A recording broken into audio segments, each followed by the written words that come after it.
Hello everyone and welcome to Suzuka for round 5 of the GT300 Championship at vrroom.org. My name's Stuntman and we're going to be having another exciting race here. The cars have been shipped halfway around the world from Germany to Japan in just a few minutes. The dents have been knocked out and we've got an interesting grid for you because there's a few changes. As you can see on pole position, the good news is we don't have Scalebreaker's Arta Garaya on pole. The bad news is we have Scalebreaker's Celica on pole instead. He's gone for the straight line speed of the Celica rather than the cornering ability of the Garaya. Second on the grid, this is the RX-7 of Jordan, once again qualifying on the front row. Again on the second row, Malada, but this time he's managed to out-qualify Stuntman, so good performance from Malada in third. Stuntman has put his familiar MRS fourth on the grid. Then fifth we have Race 42 going well in the Celica, which he seems to have stuck with this week. Sixth on the grid, fine performance there by Rick with his Celica, very familiar car.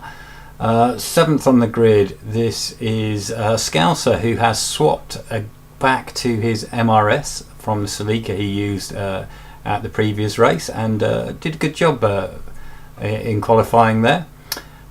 Eighth on the grid, N10, he's also swapped cars. He's gone back to his familiar Celica and he starts 8th, but he does tend to race better than he qualifies.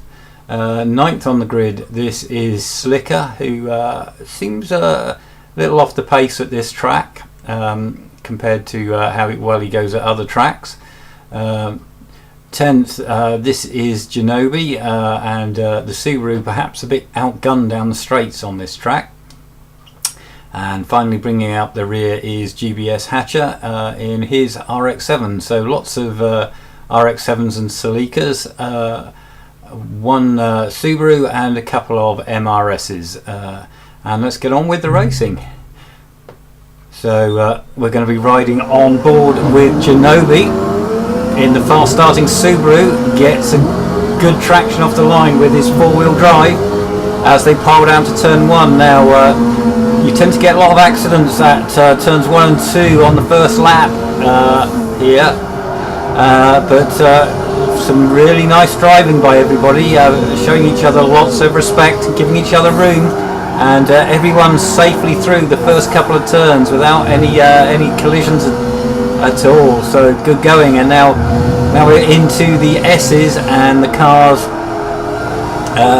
tend to sort themselves out into a line through here. There's only really one line through the S's now. We're into Dunlop, and Genobi's got a run on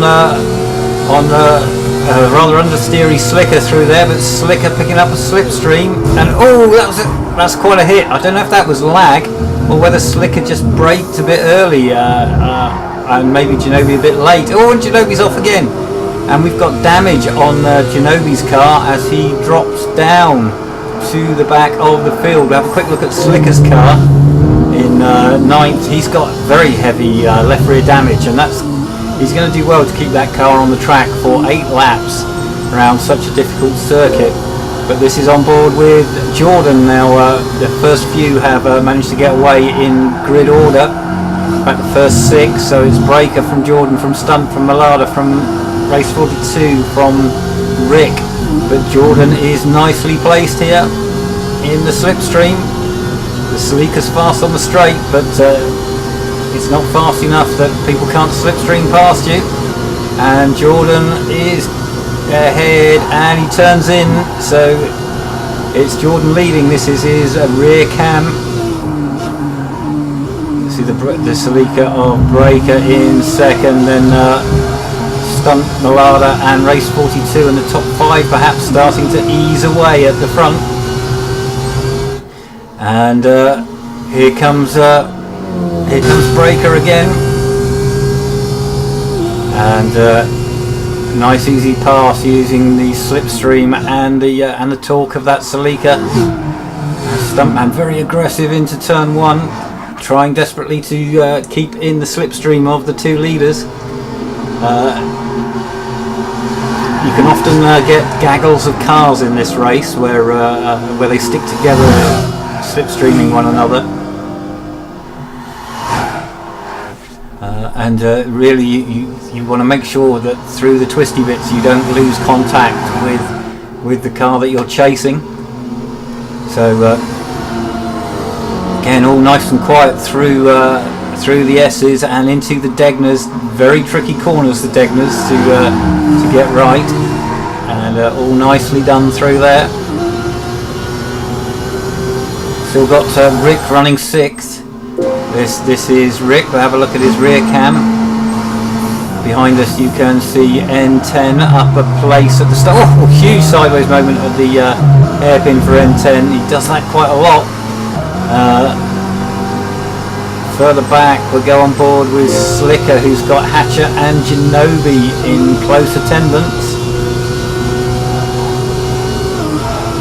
So Genobi already caught up the ground he lost at Degner 2 on the first lap. Through the first part of Spoon, now through the second part. We're going to go quickly on board with Breaker because here comes Jordan again.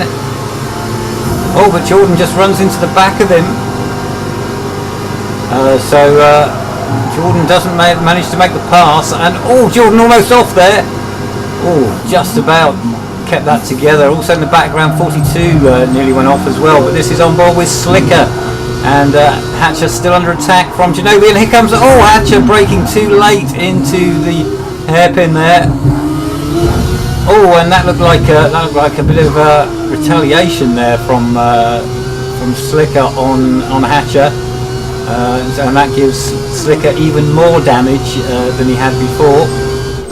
Go to his front view, and that's allowed Genobi up 2 places, but Genobi some way behind that battle for 6th, 7th and 8th. Meanwhile, Rick, we go on board with Rick. Now Rick has just been passed by N10, that was on the start-finish straight. N10 using the slipstream to easily pass Rick into turn 1. You can see in the rear view mirror the MRS of Scouser chasing us as Rick gaining a bit of slipstream as they come up to the Degners. Oh, he misses the apex. Oh, and he's off, and a spin. Oh, mind that wall. Oof. And Rick rejoins, but he's dropped behind Scouser and some way back from him as well, so we need to go and have a look at what the leaders are up to. And here we go, it's Jordan in the lead from Breaker and Stuntman. Malada is in that group as well, and they're just starting to drop race 42. Now race 42 needs a good run through Spoon here.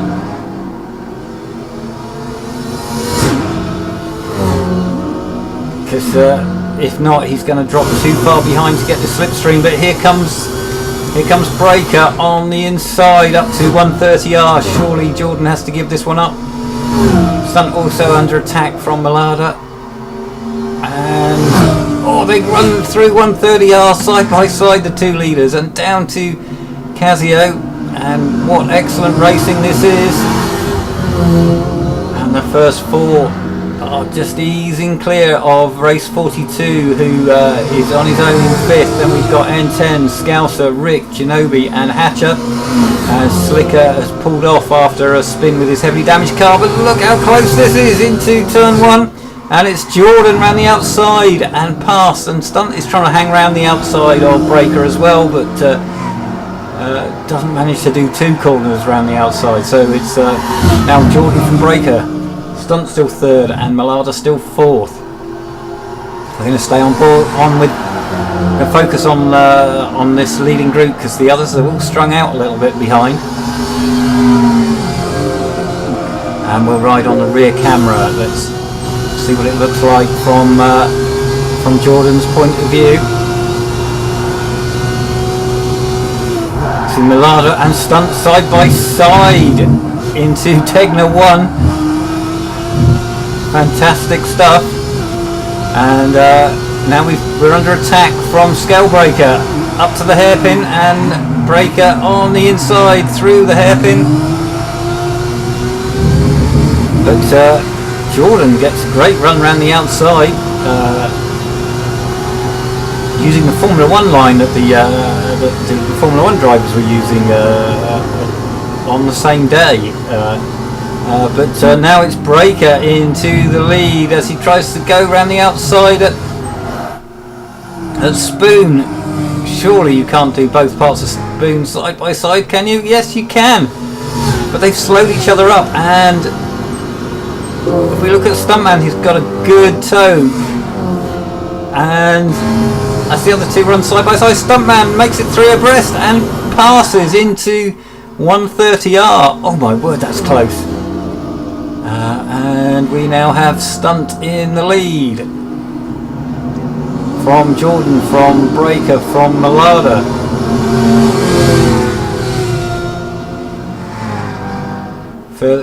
Further behind it, the cars are still a bit strung out. The closest battle is this one between Scouser and Rick. And Rick has caught Scouser, and I think he's about to make a pass. And there we go, Rick. Getting the job done as they run into turn 1, but we've got change for the lead. We've got Jordan using the slipstream into turn 1, so Stunt down to 2nd. Third is Scale. Malada's still at the back of that group, and they definitely pulled away from race 42 now. Oh, and a mistake from Stuntman. He's run wide at Dunlop and into the dusty part, and that's just dropped him a little bit off the back of the group. But he's still in range of the slipstream, I think, so we need to focus on someone else. This is Breaker now up to 2nd. Malada for the first time is up a place into 3rd. And Stunt getting very sideways through the hairpin and perhaps dropping out the slipstream. I think he probably has. So it could be a 3-car race now, as Jordan attacks Breaker through Spoon and gets the move done, or has he? Because Breaker's coming back on the inside, and it's gonna be Breaker. But Malada is right there as well now. Malada going for the inside. No, now to the outside, and it's 2 abreast through 130R again. And Malada goes through, so Malada up to 2nd. This is now focusing on Malada. And good clean stuff from these 3. And all that scrapping is perhaps allowing Stuntman back into the picture. Yes, it has. Stuntman definitely back into contention. As Malada now goes for the lead, passing Jordan into turn 1. So Malada, in the space of a lap, has gone from 4th to 1st. And Stunt has done the opposite, from 1st to 4th. But Malada coming under pressure from Jordan. Further back, there's a little battle on, if I focus on there, there's Rick has caught N10, so Rick is flying. Trying to make up for that small mistake he made, but he's actually caught N10, but we need to go back with the leaders, because through Degner 2. Jordan flicking the car around. Jordan deep through the hairpin, and that's allowing Scalebreaker to get a run on him again. But, that wide line does seem to give you quite a good exit, and Jordan hangs on as they pile down to Spoon. Very, very close. It can only be half a second or so between all 4 cars. And now the slipstream starts coming into effect, and it's going to be very tight into 130R. Keep it clean, guys. Oh, beautifully done. Now they come up to the heavy braking area into the chicane, and it's still Malada from Jordan from Breaker from Stunt.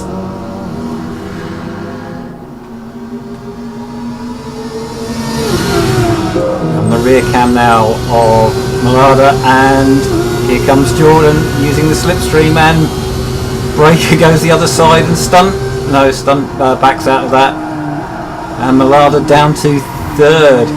Oh, you see lots of smoke. That's Breaker having a moment, and Breaker drops to fourth place.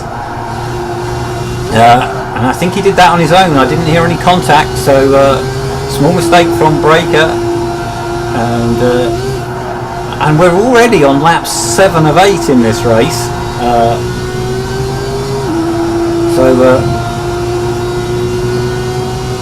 Not only just over a lap and a half to go. So you know, the guys are going to be looking to get themselves into position, and that's Malada a little slow through Degner 1, which allows the two cars behind him to catch up a bit. And we'll go on board Stunt, because right behind us is Breaker as they run through the hairpin.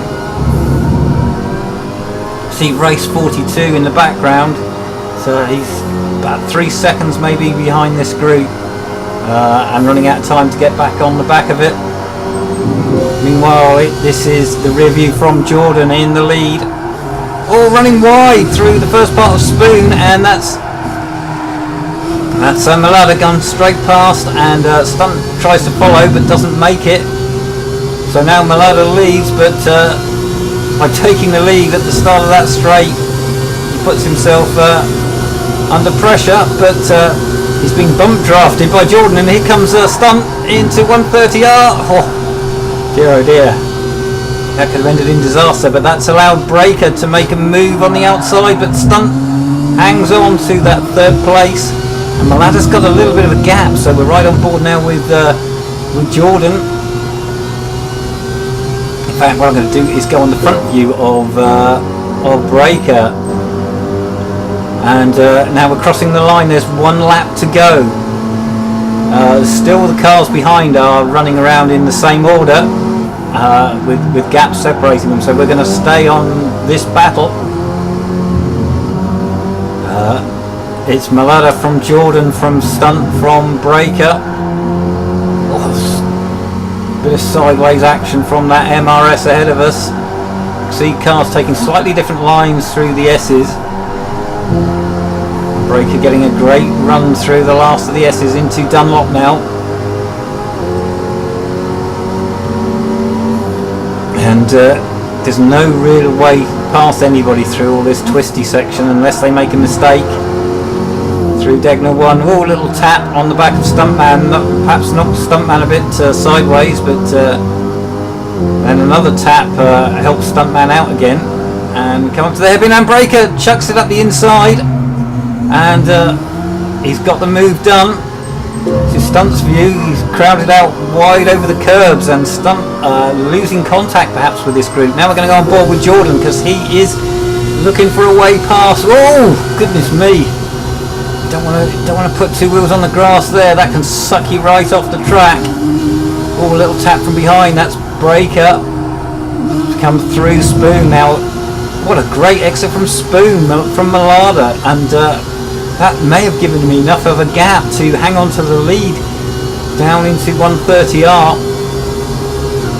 Here comes Jordan using the slipstream, but he's coming from some way back, and he has to lift through 130R. I'm going to go on board with Stuntman now, who's mounting an attack on Breaker into the final chicane, and oh, he brakes too late and makes a mistake, rejoins the track, but he's consigned to fourth. This is Breaker. He's not going to win this one. It's going to be between Jordan and Malada, and it's going to be Malada. So Malada takes his first win at VR Room from Jordan, from Scale, from Stunt. fifth. Here he is race 42. Then we have N10 finishing 6th, and Rick just ahead of Scouser 7th and 8th, and then bringing up the rear the damaged car of Genobi. Well, that has been a fantastic race. This GT300 league is providing some wonderful racing in this season, and there was a lot of really good racing there by drivers who are leaving room for each other. Right, well, I've been VR Stuntman. I hope you've enjoyed this as much as I have. And I'll be bringing you round 6 of the championship, the reverse grid race from this same track very soon.